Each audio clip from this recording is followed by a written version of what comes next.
Every figure? Every figure.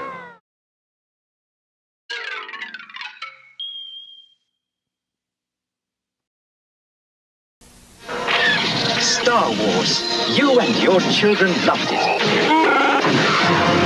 Now the Earthlings at Kenner have asked my associate and me to present the Star Wars collection. Truly remarkable toys and games for your children. What are you so excited about now? Kenner did something unusual with the Star Wars toys, at least by today's standards. With each new film, the previously released Star Wars toys was moved over to the current film logo. A Han Solo released in 1978 was repackaged into an Empire Strikes Back package, and then in 1983 into the Return of the Jedi package. Not only did they do this with the figures, but most of the playsets and ships. Most of the time just moving over to a new logo, nothing changed with the actual product. Luke Skywalker's X-Wing fighter and the TIE fighter was modified for the Empire Strikes Back release, and that was carried over to the Return of the Jedi box. However, a few ships and playsets did fall off between films. 3 toys that didn't cross over from the Star Wars line did reappear at toy stores in 1984 in a Star Wars Kenner Collector's box, as part of the Kenner Star Wars Collector Series. There were only 3 items released in these sets. It's the new Star Wars Land Speeder. Wow, looks like it's floating. The sand people are coming. It's up to Luke Skywalker and his land speeder to get us out. Action figures each sold separately. The Land Speeder. First released in 1978, it was one of the first Star Wars toys to hit the stores. Although this was a popular item, it did not cross over to the Empire Strikes Back line. So fans that didn't pick up the Land Speeder in 1978 or 1979 was left in the cold when it came to trying to pick up a Land Speeder after the release of Empire Strikes Back. That wasn't until 1984 when the Land Speeder was re-released in its original box. The slight difference in boxes is a logo in the top corner that says Collector Series. Other than that, the Land Speeder box and the Land Speeder itself is the same that was released in 1978. Now from Kenner's Star Wars collection, it's the Patrol dewback action figures sold separately. Let's find the droids. Dewback. Hi, R2. The dewback.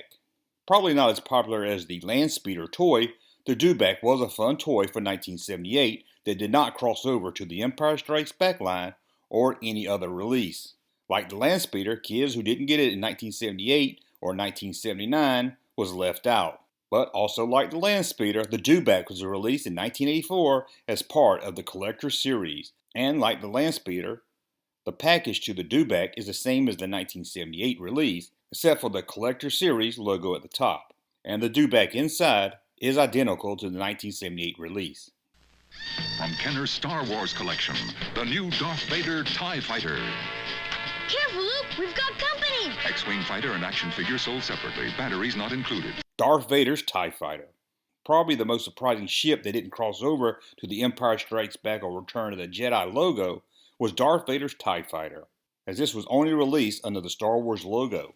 But it was released in the 1984 Collector Series, the last of the 3 Collector Series set. And like the previous releases, the box is the same except for the Collector Series seal in the top corner. And inside, the ship is the same. Although the package of all 3 of these Collector Series are the same, there was plans to redo the package slightly. The famous silver Star Wars title was tested to be redone in gold.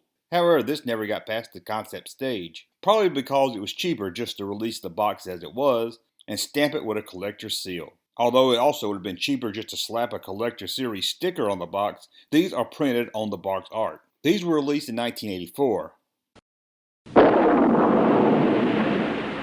You don't scare me, Darth Vader, because I have the strength of the Force. As Kenner was seeing a downturn in Star Wars sales, and with no Star Wars movies on the horizon, Kenner canceled the Star Wars line the following year, in 1985.